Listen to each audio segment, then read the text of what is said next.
30 tahun mengurus birokrasi kampus.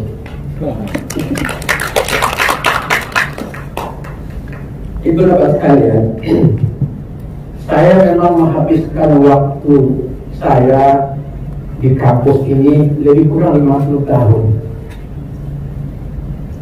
Menjadi mahasiswa 5 tahun pertama, 70 sampai 75. Kemudian 5 tahun berikutnya, tahun 75 sampai 80, sebagai mahasiswa dan dosen muda. 10 tahun berikutnya adalah dosen yang tugas belajar, tahun 80 sampai tahun 90. Kemudian 30 tahun berikutnya adalah dosen yang mulai belajar menjadi pemimpin di birokrasi universitas, dan akhirnya beraktor menjadi pimpinan benar gitu.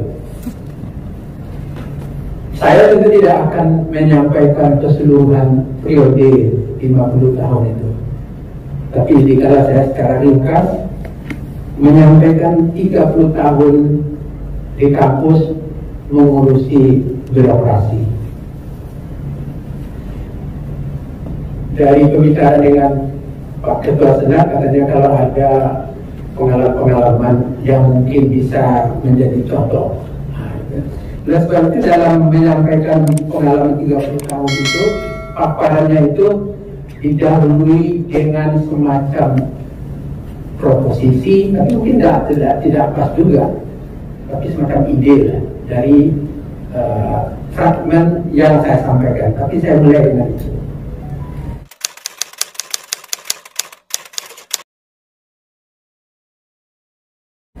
Yang pertama adalah saya beri judul tinggi itu karena dianjung.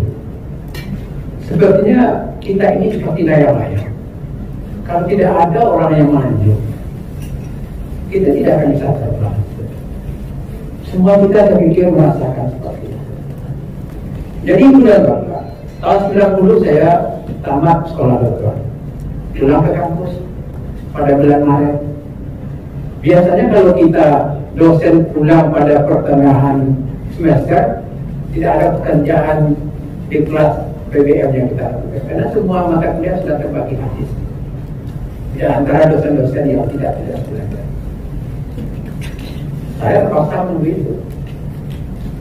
Tetapi mulai semester Juli Desember 1990, maka oleh ketua jurusan dimulailah membagi lagi.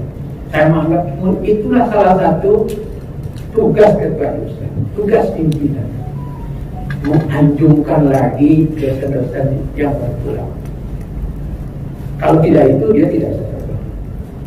Oleh sebab itu dalam menganjungkan dosen yang mau datang atau siapapun, yang terasa oleh kita adalah kita harus adil dalam menganjurkan itu. Jangan ada yang tidak kita anjurkan, karena dia tidak akan bisa terbang.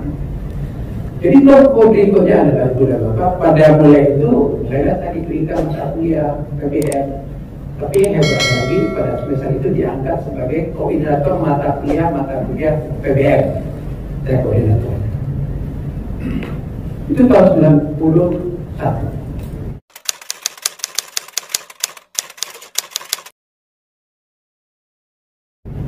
Tapi dalam tahun itu juga, saya tidak tahu siapa yang menganjurkan. Saya diangkat sebagai kepala PSB.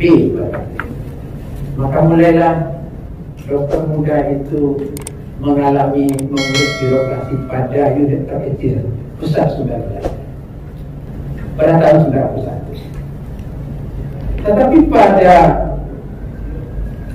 93, belum habis lagi masa menjadi ketua PSB,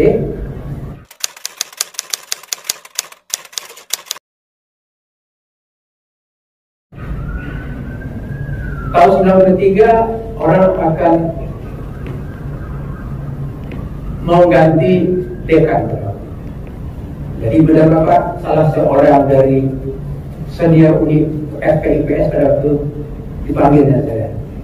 Jadi berikut ini Pak Im akan kita minta menjadi dekan. Didi bantu ya sebagai PDSA. Jadi pada waktu itu pengangkatan jabatan, memberikan tempat jabatan kepada dosen-dosen muda lebih banyak dilakukan secara musyawarah mufakat. Berbeda sekali pada saat sekarang. Walaupun ada pemilihan pada waktu itu, tapi hasilnya sudah diduga. Pak Imran menjadi dekan, saya menjadi dekan.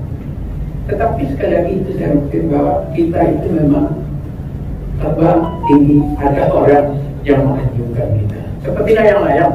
Mungkin tadi Profesor Haris Akilitahar juga menyebutkan dari awal ada 4 profesor yang tidak bisa dilupakan. Itu menurut saya memang anjurkan Profesor Haris sehingga sampai pada sekarang. Yang penting mungkin kita tidak pernah harus lupa terhadap orang yang pernah menganjurkan kita.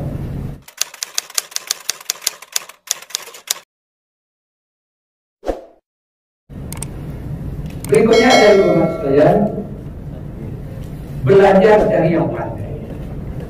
Kalau di bidang kamu ya begitu, belajar dari yang pandai, bertanya kepada yang tahu. Ibu dapat sekalian, pada waktu Pak Imran menjadi dekan, saya menjadi pembantu dekannya, itu adalah kesempatan yang luar biasa untuk belajar. Pak Imran adalah dekan yang tidak mau mengerjakan sesuatu sendiri. Semua pekerjaan dibagi habis di atas. Dan Pak Profesor Imran itu adalah orang yang sangat peduli dan waktu. Disiplinnya luar biasa. Kalau kami terlambat saja tanpa alasan dia akan masuk. Itulah keadaan Pak Imran. Dari saya betul-betul belajar dari seorang birokrat yang hebat. Itu Profesor Imran. Kemudian Pak Imran hanya menjadi dekan 1 periode. Karena untuk periode beliau tidak bisa lagi karena umurnya sudah tidak bisa menjadi dekan untuk kedua kali.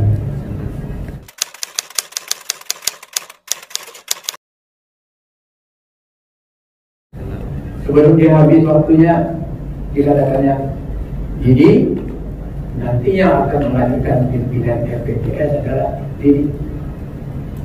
Dan itu semuanya sudah dibicarakan dengan tokoh-tokoh di FPPS. Jadi benar Bapak, pada waktu itu memang seperti itu.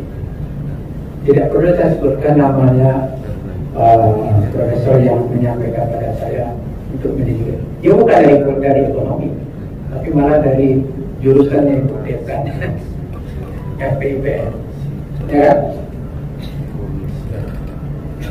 Ibu-ibu sekalian, menjadi dekan di FPIPS tentu saja memberikan kesempatan yang luas untuk bisa menyampaikan, untuk bisa mempraktekkan apa yang menurut saya baik untuk menjadi dekan di sebuah fakultas. Tetapi juga itu adalah salah satu tantangan yang besar juga. Karena di dalam pengalaman bahwa yang kita lakukan itu tidak semuanya dianggap baik oleh seluruh orang. Tetapi itu biasa. Yang penting adalah kita memberi pelayanan.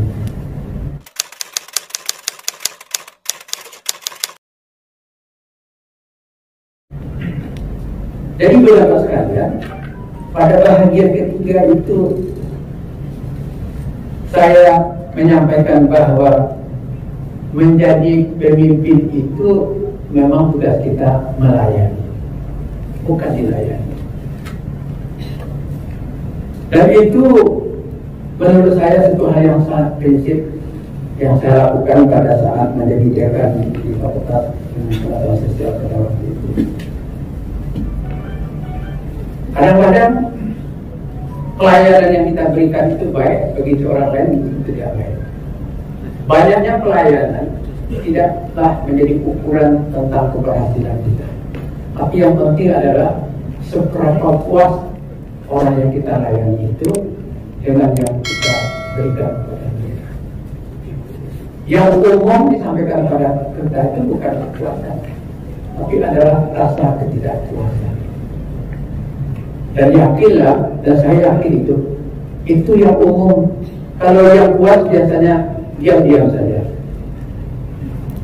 Tapi bagi kita sebagai pimpinan, itu yang penting. Kalau pujian yang kita anggap itu bagus, sudah betul. Tapi ketidakpuasan orang, kritikan orang sebetulnya bagi kita itulah yang sangat penting. Setidaknya bagi saya itu adalah salah satu yang bisa kita gunakan untuk memperbaiki kita. Pada waktu masih bersama teman-teman di Senat juga sudah saya sampaikan, yang membuat kita hidup itu adalah kritik itu.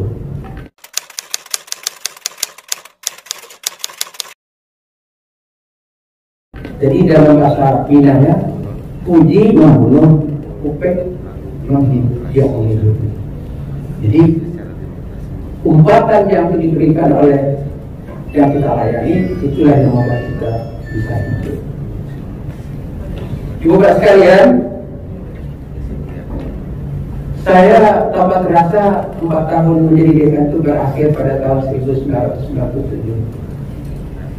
Saya tidak bisa lagi menjadi dekan karena ada peraturan baru bahwa dekan itu bisa kalau pangkatnya terakhir itu adalah 4T letter kepala. Sedangkan saya 4P letter kepala. Padahal 4P letter kepala itu sudah diusulkan tapi belum datang. Tapi hebatnya sudah Bapak, setelah dekan-dekan dilantik 4C letter kepala saya datang. Tapi saya tidak bisa jadi dekan 2 kali karena hal seperti itu.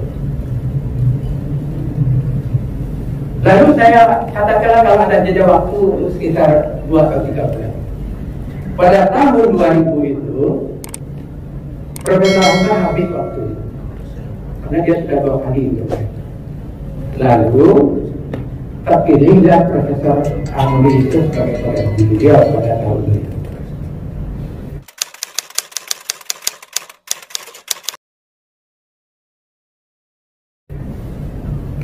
Pada saat pemilihan pembantu rektor Panuri, saya sudah 4C dan rektor kepala.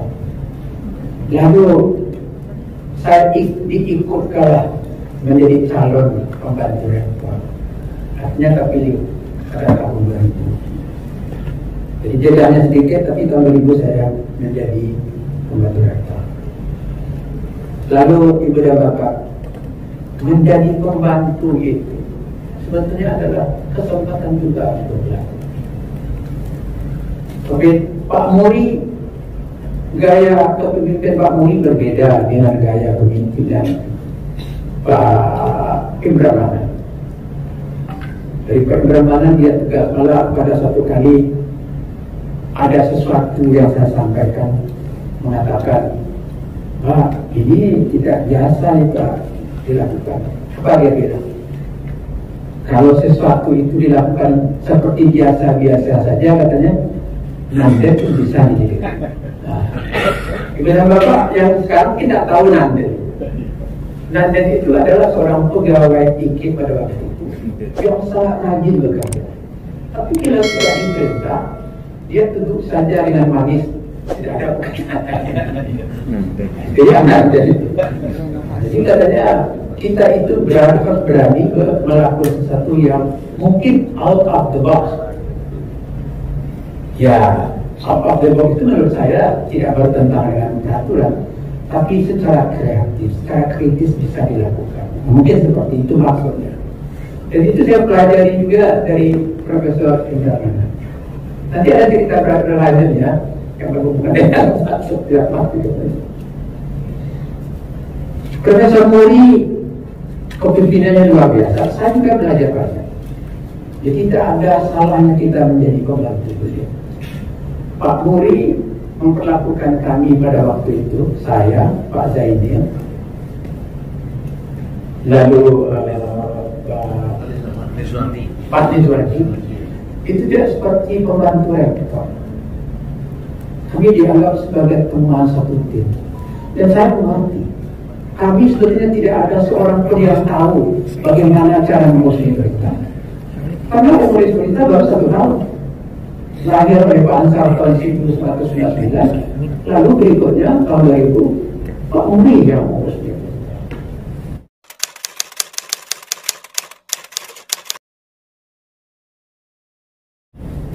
Jadi kami betul-betul sama-sama belajar dengan untuk mencari apa itu yang menjadi persoalan UNP pada waktu itu. Ibu-ibu sekalian, ternyata pada tahun 2000 itu UNP itu betul-betul universitas kecil. Ya, seperti yang dilakukan oleh Pak Eko sekarang sudah menjadi besar. Kecil. Setidak-tidaknya itu adalah ukurannya dari secara fisik. Mahasiswa baru sekitar 9.500 orang. SPP 135 sampai 165. Bisa dibayangkan berapa kecilnya orang pada waktu itu. Oleh sebab itu pada saat saya dengan Profesor Sufiarman jadi dekan, bisa dibayangkan sebagai dekan FIPS waktu itu saya hanya menerima 85 juta untuk 1 tahun. Tidak apa-apanya korektor dengan apa yang ada dalam teks kata. Begitu kecilnya kita. Lalu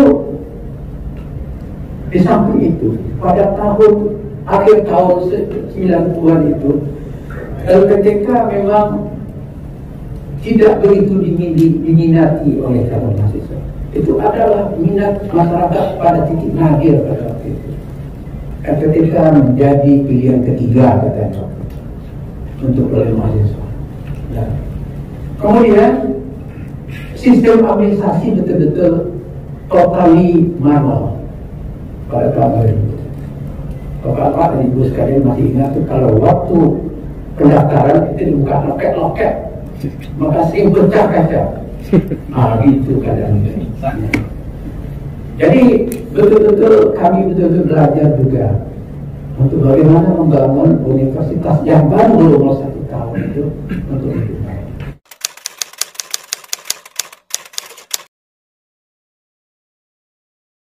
Berikut ini akan saya sampaikan kepada Bapak peninggalan Profesor Muri yang tidak bisa kita lupakan. Yang pertama adalah beliau menambah jalur penerimaan mahasiswa. Yang namanya adalah jalur penerimaan mahasiswa melalui bakat dan minat. Sehingga pada waktu itu yang sangat mendapat manfaat adalah seluruh program studi di FIK dan beberapa program studi di FBS seperti Sendra Kasih, yang pada pemilihan sebelumnya itu belum bisa dilakukan. Tapi pada waktu Pak Muri terbuka jalur bakat dan minat itu.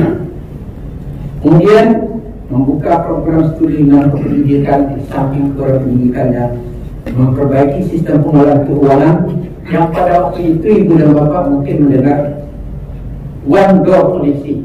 Itu dari situ tuh hadirnya one door policy itu. Yang intinya adalah seluruh penerimaan dilakukan melalui bank dan pengeluaran melalui cek. Jadi tidak pada waktu itu sudah dimulai, tidak ada lagi transaksi tunai di kampus.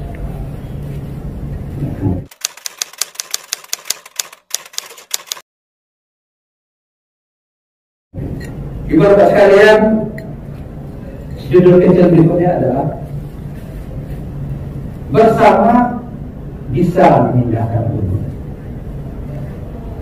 Pak Muri tidak lagi mencalonkan rektor untuk kedua kalinya. Dia tidak mau itu. Dasar itu beberapa orang generasi berikutnya punya kesempatan untuk menjadi terpilih Pak Muri. Tapi setelah dijaring, yang terjaring itu dua saja. Saya satu, Profesor Maya. Iya Pak Saudara ya, itu aja. Ya kan? Pada waktu platform saya sampaikan, saya dari pengalaman dengan Pak Muri memakai motto di platform saya. Mottonya berbunyi begini: executive alone can do nothing, together with others can move the mountain. Jadi kami sudah berpengalaman dengan Pak Muri. Kalau rektor aja yang sendiri, rektorat maksudnya, lalu tidak ikut sertakan yang lain, memang susah luar biasa untuk mengurus. Oleh sebab itu, motto dari platform saya itu mewarnai cara kami memimpin bersama-sama untuk waktu-waktu selanjutnya. Akhirnya setelah melakukan pemilihan, ya saya diberikan suara banyak oleh Senat. Ya.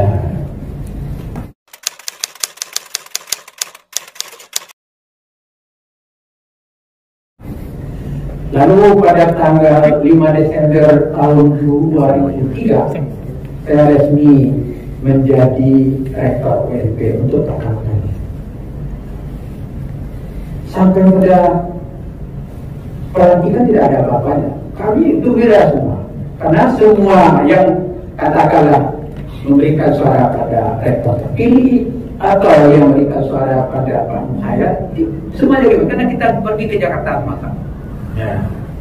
Karena kita di Perguruan Tinggi ini memang sudah tahu juga kalau ada pemilihan pasti ada yang katanya menang, ada yang kalah. Itu biasa, tidak ada persoalan. Masalahnya baru timbul pada pemilihan pembantu rektor.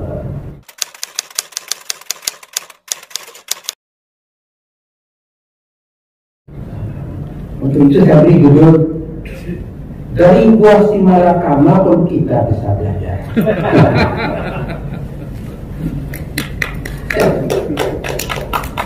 Jadi Bapak, masalahnya memang pada saat pemilihan lain. Pada waktu itu yang perlu dipilih hanya dua, PR1 dan PR2. PR3 tidak perlu dipilih karena Pak Mizwardi masih ada setahun lagi.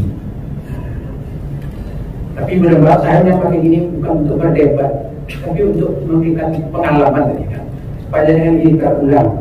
Karena di ujung saya mengatakan bahwa kita pikir-pikir dua kali lah untuk memberikan simalakama kepada orang lain. Apalagi kepada teman. Sebab buah simalakama itu artinya dimakan tidak dimakan akan menjadi memberikan mudarat. Ada gitu. Tapi bulan-bulan sekalian, anggota dan senat, para guru besar, para itu menyampaikan pada kita samakan saja ya. Tapi saya bilang nanti kalau tidak dipilih rekomendasi gimana? Saya sudah agak ragu-ragu juga. Tapi jawab saya begitu, terutama guru-guru saya, yang memilihnya kan nanti kami. Saya sampai kepada PH3. Ada setuju aja. Kalau sudah guru yang menyampaikan tidak ada masalah. Tapi beberapa sekalian hasilnya kan sudah kita tahu. Tapi yang hebatnya, ini yang saya sampaikan. Ini satu pengalaman.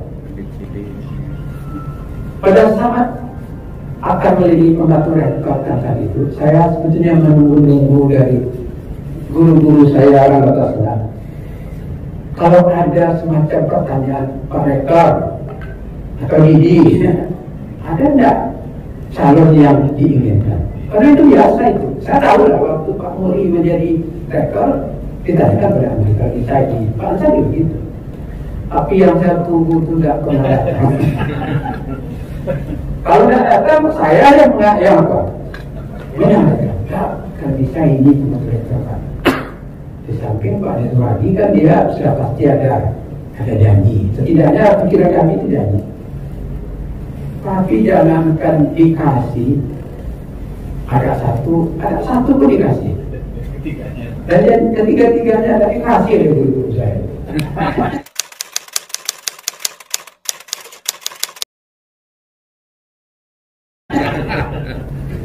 Saya perlu waktu 20 hari untuk memikirkan apalah maksud senam kepada 20 hari. Sehingga berat badan saya kurang 2 kilo. Coba bayangkan bagaimana saya menghadapi WA3 yang sudah ditentukan. Lalu kalau menurut saya itu, kalau itu dibiarkan, mulai dari awal rektor tidak diperhatikan, bagaimana nanti saya akan mengurus berita? Padahal saya adalah orang Pak Soekarno tahu. Saya orang yang suka mengalah, terutama sekali untuk soal-soal pribadi. Daripada berkelahi, ada tanah yang bisa dikelahi, saya lari juga itu. Tapi waktu itu saya betul-betul dihadapkan pada luas malakan. Dimakan atau tidak makan pasti ada persoalan. Mungkin tahun berapa waktu itu, mungkin waktu itu umur saya pun juga tidak 70 seperti ini. Saya anggap pula ketika komite rektor yang tidak ada komite, maka berkelahi